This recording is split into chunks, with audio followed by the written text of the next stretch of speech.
Good morning, good afternoon, good evening, wherever you are. So this is what we'll be making today. Let's just get into the video. I'm drawing the top line and then I'll divide my paper by 2. At this point, I'll be taking my shoulder to bust point, my shoulder to under bust, my shoulder to waist, shoulder to hip point, and then shoulder to your full length. Meanwhile, your shoulder to front waist is different from your shoulder to back waist because of your boobs. Now you divide the shoulder into 2 and then -2 from it since we are just making a sleeveless gown. For my neck measurement, I'm using 4 by 5.5 inches.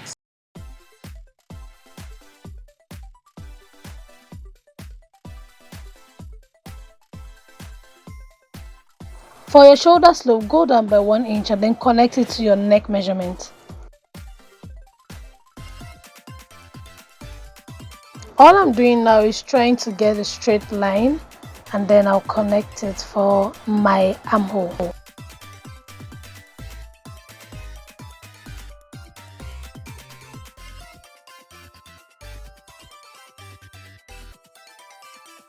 I got my armhole by dividing my shoulder measurement by 2 plus 0.5 inches.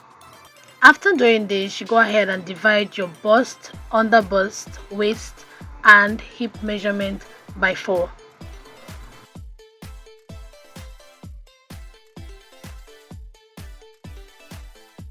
Then you connect it like I'm doing in the video. I actually forgot to put my hip point, which I'm going to put right now.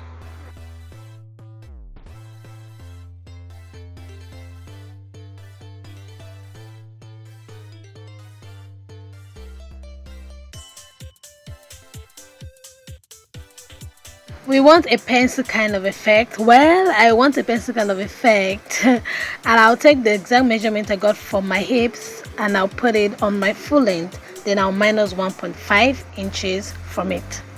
After that, I'll take my apex, which is my nipple to nipple point, which is 3.5, because this is going to be on fold.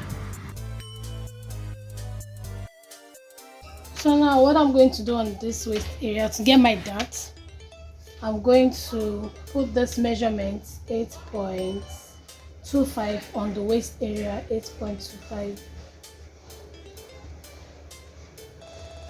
And then I'm going to connect it from here to here and then to here because I'm going to add my dot. That would be like my dot allowance.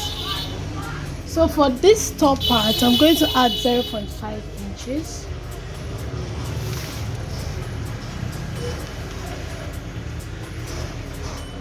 So this is what I have right now.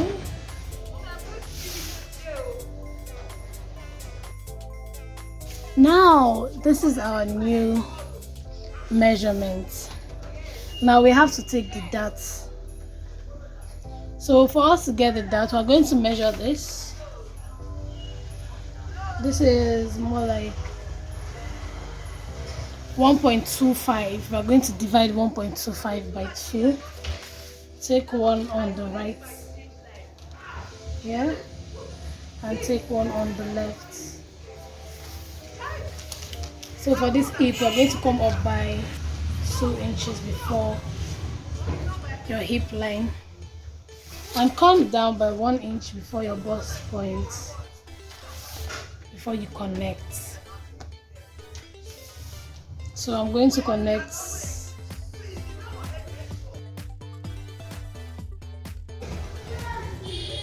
So now we have our dot.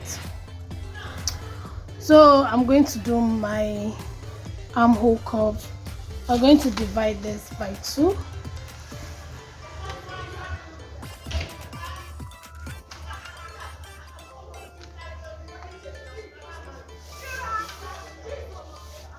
I'm going to go in by 0.575 and then we are going to connect it to this point.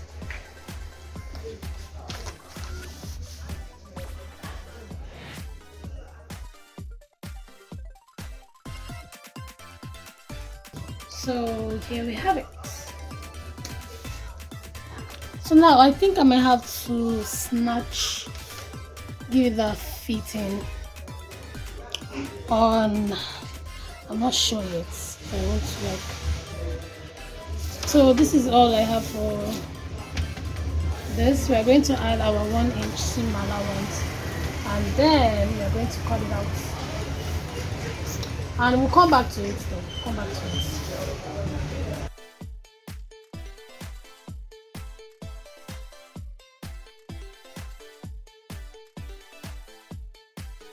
For the back, we're more like repeating the same thing that we did for the front. The only difference is that there's no underbust at the back, and the neckline is more like a round neckline instead of a V-neck. So that's the only major difference for the back. We'll be doing like a sway back effect. I came down by 5 inches, then I went in by 0.5 inches on the waist and then connected to the 5-inch I came out from. Then I'll connect it again to the hip point. The reason for the sway back is to make it lie flat, so it's not like bulky on the zipper part. Now all your measurements start from our sway back effect kind of line, and then we just connect it. Divide all your measurement by 4, then you connect. Now for my armhole point, I'll go in by 0.5. You know, for the front I went in by 0.75, and then I'll connect and make my curve. Now I added 0.5 inch to my apex point because it's the back. If you remember, we had 3.5 for the front.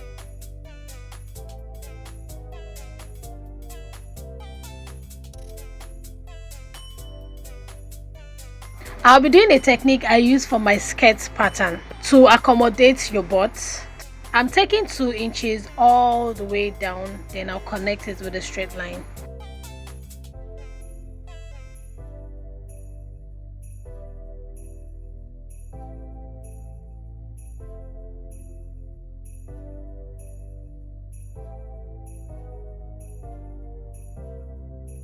Then I'll be taking 1 inch from my neckline and then on my back waistline, and also 1 inch on my hemline. I'll still have 2 inches on the hip line, which I'll connect it like I'm doing in the video.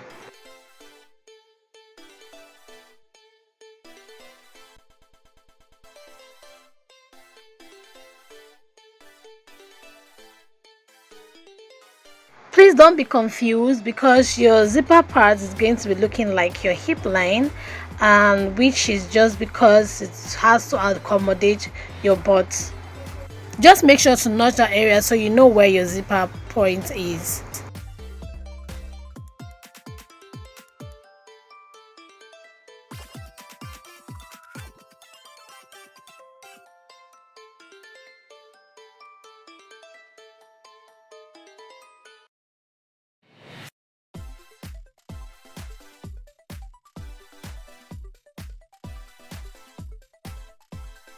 Now we're going to do our preset dot effect. You're going to divide your armhole measurement by 2 and then curve it towards your dart like I'm doing in the video, and then you're going to come out by 1 inch and then connect it to your armhole, just to make sure that you have enough when you join it. It's better to be enough than not enough. It's way better to be more than enough than not enough. If you remember, I talked about introducing your bust dart just to make sure that your front and the back is equal. So now that's what I'm doing. My bust dart is 1 inch. That's the difference between your front waist and your back waist. Then I took 0.5 inch before my nipple point and then connected it. So now it's to introduce our underbust tightening. Take what you have on your underbust and divide it by 2, which more parts will be going to the right and then lesser parts will be going to the left.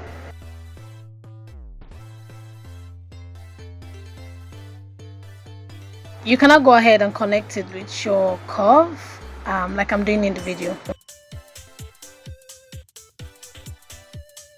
If you remember how we took the princess darts for the back, we're going to repeat the same thing for the front. Divide your armhole by 2 and then start your curve from there. Also, don't forget to extend it by 1 inch for the front as well. You're going to go ahead and cut like I do. Do like I do. And then I decided to extend my neckline by 0.5 inches because I felt like it was going to be too high. And then I cut.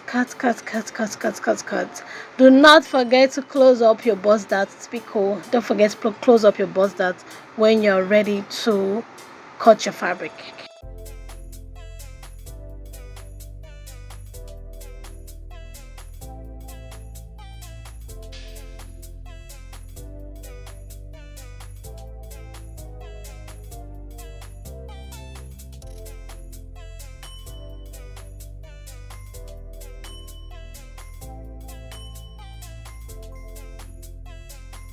This is what I have for my front and my back pattern. Now after this we're going to cut the down part, which is the flare part, so stay tuned. Now you're going to take your round measurement, then divide it by 6.28, fold your fabric into 4, and then you're going to cut it the way I'll be doing in the video.